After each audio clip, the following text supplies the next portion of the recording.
I think Ray's question is really important because one of the goals of the book was to humanize and to understand Eleanor much more as a human being and less as an icon, that dreaded word these days. But she literally was an icon, as you say, Ray, hanging on people's walls. I remember seeing a David Geffen documentary recently, and he said that in his childhood home, I think in the Bronx, his mother loved Eleanor Roosevelt so much that there was photographs of her there in the house, and Geffen grew up thinking that she was a relative.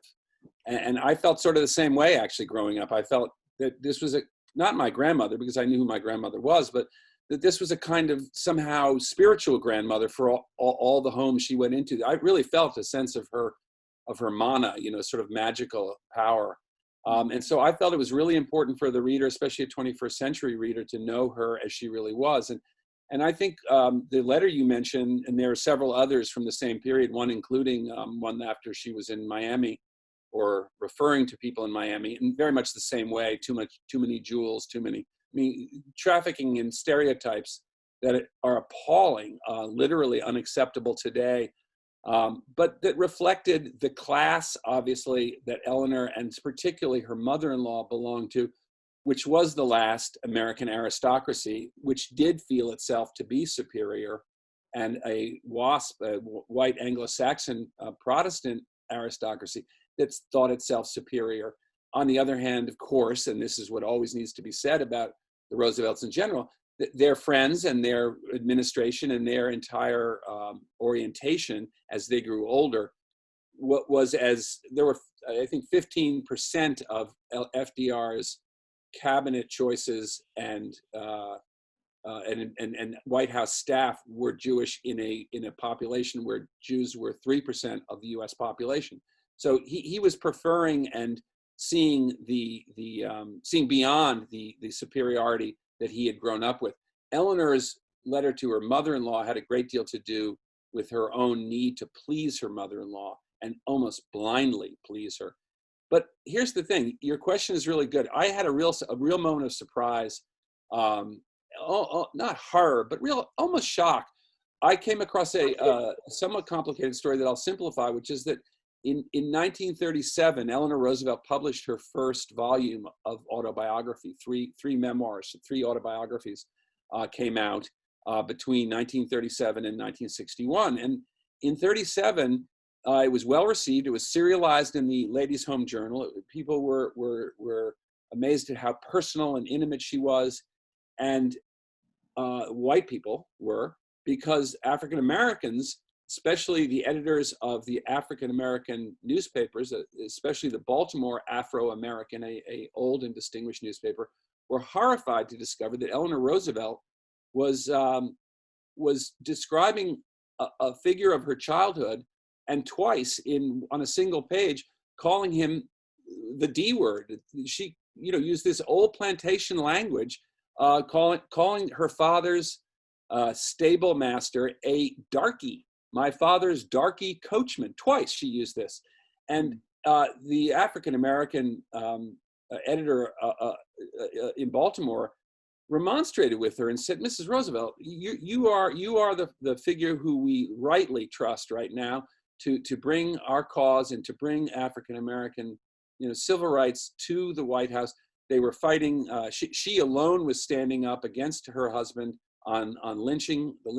Two or three lynching bills were then passing out of the House and onto the Senate, and where they would just be filibustered by the Southern Democrats that FDR needed to keep in his camp to pass New Deal legislation. But this was 37. The new term had begun. Eleanor Roosevelt was beginning her second term as first lady, a very popular first lady, and the African-American editor asked for an apology. You must see, we know that you couldn't possibly think this, but you must see that this is insulting. This is not just insulting, but degrading.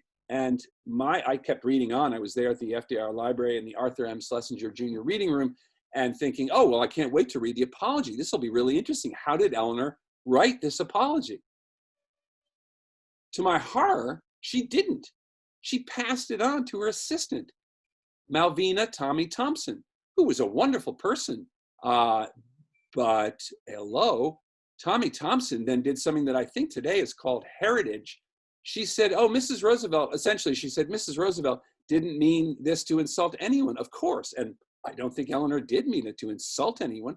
But she then, Tommy Thompson, ducked into the idea that Eleanor had used this word because she had learned it from her great aunt from Georgia, who had come north after the Civil War, actually just before the Civil War, and helped raise Eleanor and told Eleanor plantation stories and stories from the old Bullock Hall, which was the Eleanor's grandmother, Mittie Bullock, and her sister, who was Eleanor's great aunt, had been raised in a slaveholding plantation in Roswell, Georgia, that strangely enough became the model in the hands of a young Atlanta Journal-Constitution reporter, Margaret Mitchell, who interviewed each of Mittie Bullock, Eleanor's grandmother's bridesmaids, and Bullock Hall became the model for Tara. And Mittie Bullock is a sub-model for Scarlett O'Hara, not in terms of character, but in where she fit in. Eleanor Roosevelt's uncle, Theodore Roosevelt, her father's brother, the 26th president of the United States, is the last president to own slaves whose own family had murdered some of those slaves. The tales of Roswell and of Bullock Hall are typical of Southern slavery. But by the time Eleanor Roosevelt's grandmother and aunt had left Bullock Hall to come north, Eleanor's grandmother, Mittie, married Theodore Roosevelt, a proper Dutch guy from New York City. She used plantation tales, used all the talk and characters of the old world down yonder in the Southland as a way of creating nostalgia for herself and her sister. And they passed that along first to Eleanor's father and Theodore Roosevelt's generation, and then to Eleanor's generation. And now here was Eleanor's assistant in 1937 saying the reason she used these terms was because she had always thought that people on her plantation were affectionate to the African Americans, and that really she had meant nothing by it. Well, the strange thing was, and where I really became shocked, was this was a lie. It had nothing to do with the plantation. It had everything to do with the fact that her father, who had died a horrible death when Eleanor was 9, Eleanor's mother died when she was 9. Her brother died, her younger brother died of smallpox. Her mother died of diphtheria when she was 9. Her brother died of smallpox when she was 10. And then her father died later that year of alcoholism and addiction.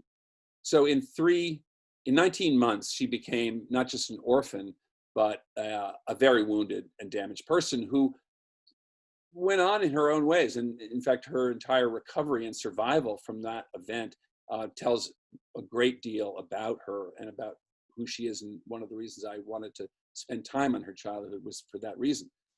But in the last days of her father's life, her father had been banished to Abingdon, Virginia, down near the West Virginia border. He had been given a nominal job, but basically he was drinking and taking laudanum, an opiate. He was drinking himself to death, taking opiates. So he was addicted. And he was looked after by an African-American guy named John Smith, who was 39 years old, who had a job as a stable master. But he mostly was looking after Elliott Roosevelt to make sure Elliott Roosevelt didn't kill himself. He would often get drunk and ignite, lamps, oil lamps and things, and start fires. And he was a terrible menace to himself and everyone around him. And he filled Elliott Roosevelt's letters to Eleanor, this man John Smith, who Eleanor's father would refer to by the D word, saying, "My darky coachman." All the language that appeared in Eleanor's autobiography was language that directly had come from her father, and she was actually not describing the plantation in Georgia on page whatever it is of her autobiography. She was describing her father's coachman, his stable master, and using the same language her father had used, and she was familiar with because she had published a book 5 years earlier of her father's letters. That's another story. Point here being that Eleanor finally did apologize to one man who wrote her. She always responded best to individuals, and a guy from the Tuskegee in wrote her and said, "How can a great American woman do this? Honestly, Mrs. Roosevelt, this is beneath you. Your dignity is at stake here. Please respond to me." And she did. And she said, essentially, again, it sort of startled me, but she said, "You're right, and I didn't mean to hurt you. What do you prefer?" Which was nice, I guess. But I thought, what do you prefer? The condescension in it was nearly unbearable, and out of tune. It wasn't the person that I thought she would be in those circumstances. But then this was the real shock. And this was the part where I really thought, which was the African-American newspapers, and particularly the Baltimore Afro-American, said, "Look, you have to change this in the book." And it was in the Saturday Ladies' Home Journal at that point. So the book was this was April, and the book was coming out in the fall. And she promised, as did her assistant, Tommy Thompson, to whomever asked, "Yes, we were changing this in the book." But she didn't. It never changed. The editions I have here of this book still have this in it in 1937. It finally changed in 1961 when it all turned into one volume, an omnibus volume. What is stunning to me about this is that it was still there in its reprinted version when I began. And I thought, this is so weird. I just don't get it. And it's the same kind of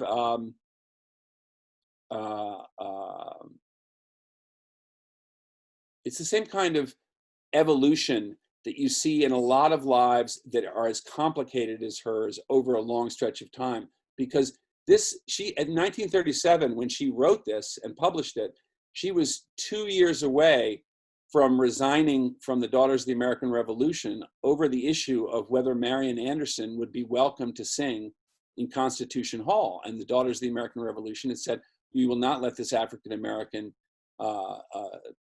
international star sing in our hall. We don't let African-Americans sing in our hall." Eleanor resigned. She bumped it over to Harold Ickes at the Department of Interior, who made the Lincoln Memorial available for Marian Anderson, and the first, essentially, civil rights concert was sung there on Easter Sunday, 1939, one of the famous events of the Roosevelt administration and of Eleanor's overt participation in civil rights. She was, at that point in 37, the de facto intermediary between African Americans and the white power establishment, and specifically the government of the United States. She was the one who brought the NAACP into the president's office to discuss and find out what could be done now for the sleeping car porters who were threatening to strike in Washington, and so forth and so on. In 1938, very famously, I don't know if you remember, but in To Kill a Mockingbird, in the movie, I'm not sure if it's in the book, but in the movie, when in the courtroom, as Atticus Finch passes under the balcony where the African-American population of Macomb is restricted to the balcony, one of the women in the front row, fanning herself, says to another woman to her left, actually, sorry, it's in the book, it's not in the movie. "I just don't understand how Eleanor Roosevelt, what she thought she was doing. She must have been crazy going down there and thinking she could sit with them." And what she was talking about was Birmingham, Alabama, 1938. Bull Connor, the then young Bull Connor, surrounded an auditorium where Black and white educators and organizers and politicians and thinkers and writers were all meeting to figure out how to go forward in the South on the issue of civil rights, on the issue of race.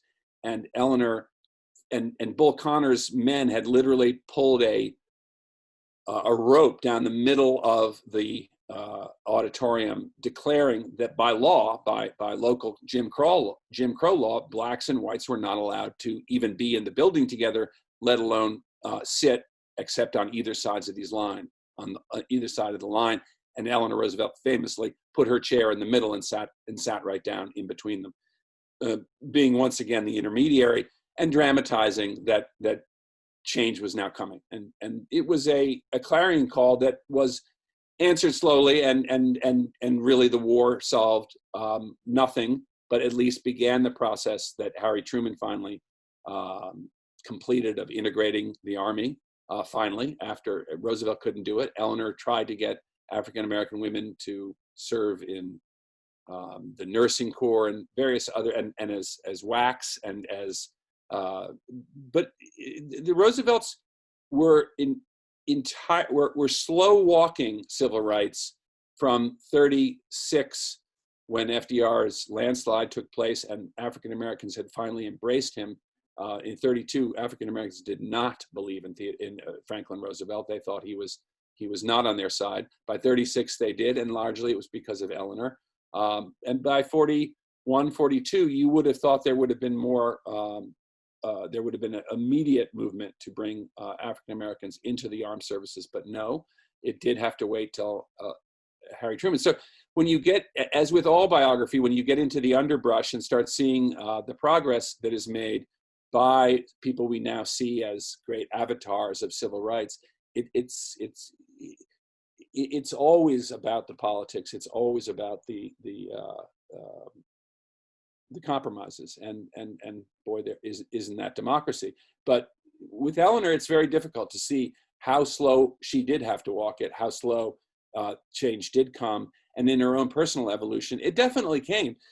There's no question about it, and really fundamentally with Eleanor, it's about her responses, always about her responses to individuals, and her humanity really came out of a need to help people, and out of a need in her own life to make things good and make things right, because so many bad things had happened to her family, to her mother and father, one of her younger brothers, and even the second younger brother who did survive, who drank himself to death just as their father had.